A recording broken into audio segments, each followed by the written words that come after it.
नमस्ते दोस्तों। आज हम लोग पढ़ेंगे भूगोल। भूगोल का अर्थ एवं परिभाषा और उसके साथ ही हम लोग पढ़ेंगे भारत का एक सामान्य प्रश्न। तो चलिए स्टार्ट करते हैं आपके इस नए यूट्यूब चैनल पथ प्रदर्शक में। मेरा नाम है आलोक गुप्ता और हम लोग अब जान रहे हैं और अध्ययन करेंगे। ठीक है, भूगोल। देखिए भूगोल, भूगोल भूगोल जो होता है, यानी भूगोल शब्द की उत्पत्ति ग्रीक भाषा के जियोग्राफी से हुई है। GEOGRAPHY, PHY, यह दो शब्दों से मिलकर बना है। ठीक है, एक है जियो प्लस दूसरा है ग्राफी, GRAPHY। ठीक है, ग्राफस, PHOS, जियोग्राफर, जिसका अर्थ होता है पृथ्वी। पृथ्वी यह होता है वर्णन करना, पृथ्वी का वर्णन करना। इस शब्द को सबसे पहले दिए थे इरेटोस्थनीज ने, इरेटोस्थनीज ने। ठीक है, स्थनीज सब कब, तो लगभग आज से 276 ईस्वी पूर्व।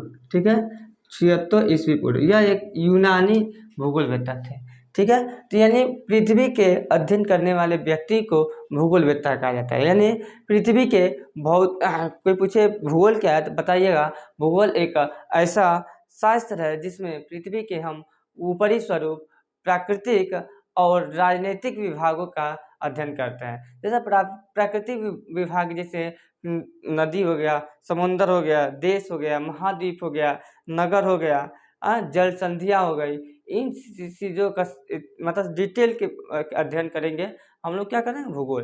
तो चलिए स्टार्ट करते हैं। यानी भूगोल, भूगोल को हम कई भागों में बांट सकते हैं। जैसे भूगोल है, इसको हम कह सकते हैं भौतिक भूगोल, भौतिक भूगोल, भौतिक भूगोल। दूसरा है भौतिक भूगोल के साथ साथ दूसरा है मानव भूगोल। ठीक है, मानव भूगोल, मानव भूगोल। और एक तम और भी कह सकते हैं प्रादेशिक भूगोल, प्रादेशिक भूगोल। तो ये प्रादेशिक भूगोल तो मानव भूगोल के अंतर्गत ही आ जाएगा। देखिए भौतिक भूगोल क्या है? भौतिक भूगोल, भौतिक भूगोल का मतलब होता है पृथ्वी के जो ऊपरी सतह होते हैं, प्राकृतिक जैसे ऊपरी सतह, जैसे भू आकृति विज्ञान, जल विज्ञान, इन सबों का अध्ययन भौतिक भूगोल के अंतर्गत आएगा। और मानव भूगोल, मानव भूगोल के अंतर्गत जैसे पृथ्वी पर रहने वाले जो मानव है और जो धरातल पर रहने वाले जो मनुष्य और जो प्राकृतिक वातावरण, उन सबों का अध्ययन करना मानव भूगोल के अंतर्गत आएगा। ठीक है, तो अगर पूछा जाता है क्वेश्चन भौतिक भूगोल के जनक कौन है, तो भौतिक भूगोल के जो जनक है पालोडेनियस कहलाता है, पालोडेनियस। ठीक है, पालोडेनियस है, डेनियस है। ठीक है, और मानव भूगोल के जो पिता है इनको कहते हैं फ्रेडरिक, फ्रेडरिक रत्जेल, फ्रेडरिक रत्जेल। और कहीं कहीं आता है पाल डी लाव्लाचे, या ये रहेगा तो ये भी सही है। और अगर ये न रहे ऑप्शन में तो ये भी आता है पाल डी ला ब्लाचे। ठीक है, ब्लाचे ये आता है। ठीक है, तो ये बात है। ठीक है, तो ये तो थे अगर प्राचीन भूगोल के पिता ये कहलाते हैं कौन? इरेटोस्थनी। लेकिन अगर आप लोगों से कोई पूछे आधुनिक भूगोल के पिता कौन है तो बताइएगा आधुनिक भूगोल के पिता अलेक्जेंडर, अलेक्जेंडर, अलेक्जेंडर वान हम्बोल्ट, वान हम्बोल्ट। और हम्बोल्ट के साथ साथ ही कार्ल रिटर भी माने जाते हैं। ठीक है, अगर ये न रहे तो कार्ल रिटर भी ये आधुनिक भूगोल के पिता कहे जाते हैं। तो चलिए स्टार्ट करते हैं भारत का भूगोल। तो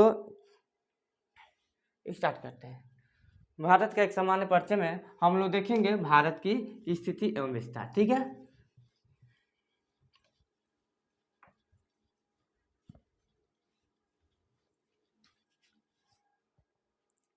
हम लोग पढ़ेंगे भारत का स्थिति एवं विस्तार। ठीक है, भारत का स्थिति एवं विस्तार। ठीक है, तो भारत का स्थिति और विस्तार देखते हैं।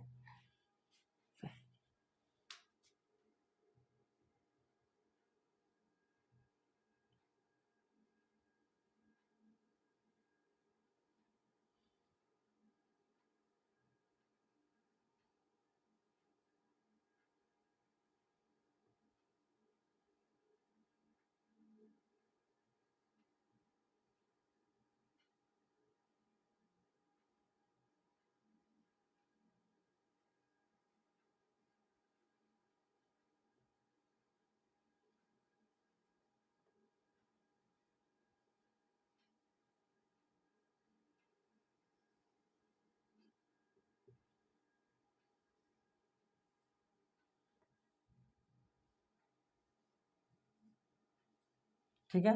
तो भारत की स्थिति पूछता है। देखिए भारत का स्थिति, अगर कोई पूछे भारत किस गोलार्ध में है तो बताइएगा भारत किस गोलार्ध में है। तो चलिए यहाँ पे देखते हैं भारत किस गोलार्ध में है। मान लीजिए हमारी एक पृथ्वी है, पृथ्वी को दो बराबर भागों में बांटने वाली रेखा को कहते हैं भूमध्य रेखा, ठीक है। तो पृथ्वी को दो बराबर भागों में बांटने वाली को 0 डिग्री या भूमध्य रेखा या विषुवत रेखा कहते हैं, ठीक है। तो ऊपर वाला जो गोलार्ध कहलाता है उत्तरी गोलार्ध कहलाता है, उत्तरी गोलार्ध, और नीचे वाला को कहते हैं दक्षिणी गोलार्ध, ठीक है, दक्षिणी गोलार्ध, ठीक है। और भारत के कोई पूछे स्थिति क्या है, ठीक है, तो इसको कहते हैं अक्षांश और इसको कहते हैं देशांतर। तो भारत की स्थिति जो है, ठीक है, देखिएगा ये हमारा 0 डिग्री देशांतर रेखा है, 0 डिग्री देशांतर रेखा, देशांतर रेखा, ठीक है। इधर चलेंगे तो पूर्व कहलाएगा, इधर चलेंगे तो पश्चिम कहलाएगा। यानी 0 डिग्री से आप दाएं की तरफ चलेंगे तो पूर्व कहलाएगा, और बाएं की तरफ चलेंगे तो पश्चिम कहलाएगा। और 0 डिग्री विषुवत रेखा से आप ऊपर की तरफ चलेंगे तो उत्तरी कहलाएगा, और नीचे चलेंगे तो दक्षिण कहलाएगा। तो भारत की स्थिति यहाँ पे है। तो भारत की स्थिति क्या है, उत्तरी और पूर्वी, ठीक है ना। यानी उत्तरी देखिए उत्तरी यानी अक्षांश कहेंगे तो उत्तरी अक्षांश, और देशांतर कहेंगे तो पूर्वी देशांतर में स्थित है। तो भारत का स्थिति यहाँ पे है। और यहाँ पे देखा जाए तो भारत जो भूमि है यानी स्टार्ट होती है यानी अंडमान निकोबार से 6 डिग्री 4 मिनट, ठीक है। लेकिन भारत का जो मुख्य भूमि स्टार्ट होता है 8 डिग्री 4 मिनट से लेकर के ऊपर जाते हैं 37 डिग्री 6 मिनट आता है। और अच्छा ये होता है हमारा 37 degree 37 degree 8 minute, 37 degree 8 minute से लेकर के 97 डिग्री 97 डिग्री 25 मिनट, ठीक है। देखते हैं एक बार फिर से, यानी भारत की स्थिति देखा जाए तो भारत की स्थिति देखिए, भारत की स्थिति यहाँ जैसे अंडमान निकोबार है तो इसकी भूमि जो होती है या इसको कहते हैं इंदिरा पॉइंट, ठीक है, इंदिरा पॉइंट, इंदिरा पॉइंट, ठीक है।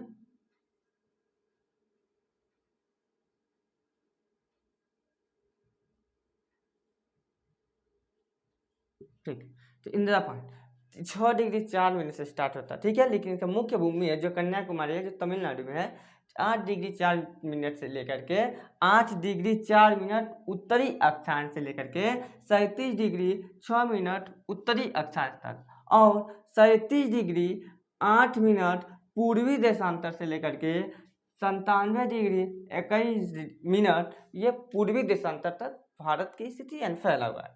भारत का अगर कोई पूछे क्षेत्रफल बता दीजिए तो भारत का क्षेत्रफल है 32,87,263 वर्ग किलोमीटर, ठीक है ना, वर्ग किलोमीटर है, ठीक है। देखते हैं तो भारत की और कुछ देखा जाए तो भारत की अगर उत्तर से लेकर के दक्षिण की जो लंबाई पूछे तो 3214, यानी भारत की जो लंबाई पूछे उत्तर से लेकर के दक्षिण तक, ठीक है। तो लिखते रहते हैं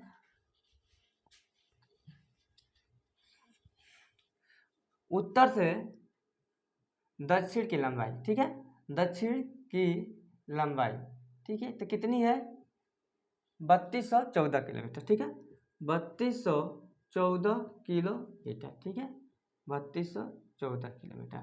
और पूर्व से पश्चिम की लंबाई, पूर्व से पश्चिम की लंबाई, पूर्व से पश्चिम की लंबाई देखते हैं तो कितना है 2933 किलोमीटर, 2933 किलोमीटर, ठीक है। ये था, देखते हैं और थोड़ा सा इसको विस्तार में देखा जाए तो अगर कोई पूछे भारत का जो ये वाला हिस्सा है इंदिरा पॉइंट कहलाता है, ठीक है, और इसको कहते हैं कन्याकुमारी, जो भारत का सबसे दक्षिणतम इंदिरा पॉइंट, आइए इसको कहते हैं इंदिरा काल, नहीं इंदिरा काल पर, ठीक है, कन्याकुमारी, कन्याकुमारी,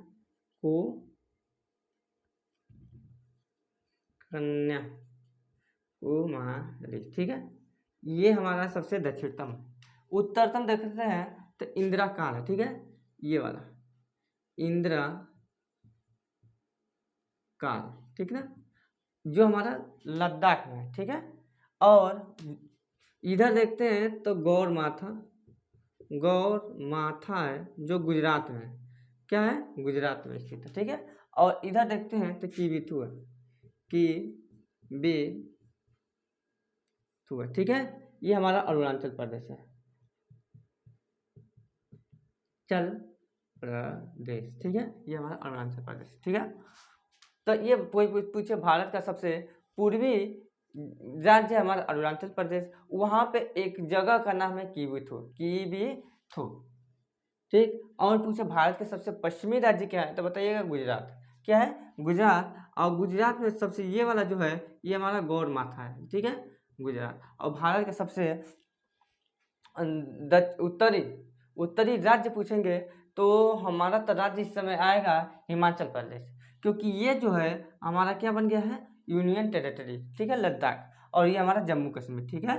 तो ये हमारा क्या है, वो यूनियन टेरिटरी बन गया है। लेकिन राज्य पूछे तो हिमाचल तो प्रदेश आएगा ही, लेकिन ये वाला आएगा लद्दाख, ठीक है। ये हमारा यूनियन टेरिटरी है।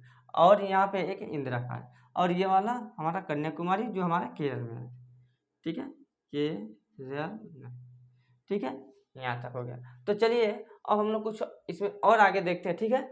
आगे बढ़ते हुए देखते हैं, ये तो भारत का क्षेत्रफल। अच्छा पूछे भारत का क्षेत्रफल है, यानी वह पूरी दुनिया में पूरे भूमि का लगभग 2% 2 कुछ है, एग्जैक्ट याद नहीं आ रहा है, लेकिन 2% पूरे भूमि का ये हिस्सा रखते हैं पूरे विश्व का। लेकिन यहाँ का जो आबादी है, आबादी तब देखेंगे पूरे विश्व में नंबर 1 पर चला गया, ठीक है। भारत क्षेत्रफल की दृष्टि से तो यह 7वां स्थान पर है, लेकिन पूछा जाए कि पॉपुलेशन यानी जनसंख्या की दृष्टि से भारत जो है इस समय वो पहले स्थान पर आ गया है। यानी भारत की, ये यूनाइटेड नेशन के अनुसार भारत की जो इस समय है स्थिति, यानी 1 अरब यानी 142 करोड़ से ज़्यादा है, जो चीन की जनसंख्या से 29 करोड़ ज़्यादा हो गई है। 29 करोड़ भारत की जनसंख्या, सॉरी 29 नहीं, 29 करोड़ नहीं, 29 लाख, 29 लाख चीन की जनसंख्या से भारत आगे हो गया, ठीक है। जो पूरे विश्व का सबसे पहली आबादी वाले क्षेत्र में हम लोग आ गए हैं, ठीक है। तो ये तो हो गया इसकी स्टार्ट है। चलो तो हम लोग देखते हैं कुछ और इसमें महत्वपूर्ण चीज़ें। देखिए भारत को मुख्य रूप से 2 भाग में बांट एक करके देखा जाती है, जो भारत को मुख्य रूप से 2 भागों में क्या करती है, बांट देती है, ठीक है। ऊपर वाले को कहते हैं उत्तर भाग का मैदान, और नीचे कहते हैं भारत का प्रायद्वीपीय भाग। यानी ये भारत का उत्तरी भाग का मैदान है, ये भारत का प्रायद्वीपीय भाग। प्रायद्वीपीय भाग किसे कहते हैं, जो 3 तरफ से क्या है, समुद्र यानी जल से घिरा हुआ है। इधर है हमारा अरब सागर, और इधर है हमारा बंगाल की खाड़ी, और इधर है हिंद महासागर। देखिए इसका नाम कैसे पड़ गया। देखिए बंगाल की कोई भी हिस्सा होता है जो 3 तरफ से घिरा होता है उसको खाड़ी कहते हैं, ठीक है। अगर देखिए, और वो नाम किससे पड़ता है, जो भी क्षेत्र होता है उसके बाएं तरफ से उसका नाम पड़ जाता है। देखिए बंगाल है, और बंगाल के जो दाएं तरफ, ठीक है, दाएं तरफ वाला हिस्सा बंगाल की खाड़ी कहलाता है। और मान लीजिए आप कहोगे सर ये अरब सागर इसका क्या पड़ गया, तो क्योंकि इधर देखेंगे तो अरब वाले देश है, जैसे सऊदी अरब है, UAE है, और भी जो इतने मिडिल ईस्ट के मतलब जो देश होते हैं इधर के अरब, उसके हिसाब से ये हमारा अरब सागर पड़ गया, ठीक है, समझ में आया। और मान लीजिए अब देखते हैं कुछ भारत के और देखते हैं, जिससे भारत के पड़ोसी राज्य। तो भारत के पड़ोसी राज्य में देखते हैं तो यहाँ पे देखते हैं ये चीन है, चीन कहाँ है, इधर कहाँ चीन आ गया, इधर क्या है, पाकिस्तान है, इधर है पाकिस्तान, ये हमारा है चीन, 2 इधर है। चलिए इसको हम थोड़ा बांध देते हैं, सबको मिटाने के बाद कुछ और इसमें फैक्ट और देख लेते हैं। अगर मान लीजिए भारत की और कहा जाए, देखिए भारत जो है ये जो है ऊपर वाले जो ये हमारा स्थलीय सीमा साझा करती है, और जो नीचे वाला है भाग उसको कहते हैं, नीचे वाले भाग को कहते हैं तटीय सीमा। देखिए भारत का जो स्थलीय सीमा है लगभग 15,600 किलोमीटर है, ये हमारा स्थलीय सीमा है। और तटीय सीमा कहा जाए तो कहा 7,516 किलोमीटर है, जो ये द्वीपीय सहित क्षेत्र को लेके चलते हैं। ठीक है, ये द्वीपीय सहित लेके, ठीक है। और भारत के 9 ऐसे राज्य हैं जो समुद्री सीमा साझा करते हैं। देखिए, एक तो हो गया पूरा गुजरात, और गुजरात एक ऐसा राज्य है भारत का जो भारत में सबसे ज़्यादा समुद्री सीमा साझा करती है। दूसरा है हमारा महाराष्ट्र, तीसरा है गोवा, चौथा है कर्नाटक, और पांचवा है केरल। ठीक है, केरल के साथ साथ इधर देखते हैं तो ये हमारा तमिलनाडु, तमिलनाडु के साथ साथ चलते हैं तो ये हमारा आंध्र प्रदेश, और आंध्र प्रदेश के साथ साथ चलते हैं तो ये हमारा क्या नाम है, उड़ीसा, और उड़ीसा के साथ साथ देखते हैं तो ये हमारा क्या है, पश्चिम बंगाल। तो देखते हैं कौन सा, 1 2 3 4 5 6 7 8 9, भारत के 9 ऐसे राज्य हैं जो समुद्री सीमा साझा करते हैं। ठीक है, तो उम्मीद है आप लोगों को इतना समझ में आया होगा।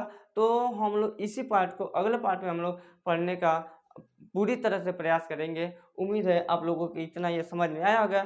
तो चलिए हम लोग मिलते हैं नेक्स्ट क्लास में। धन्यवाद।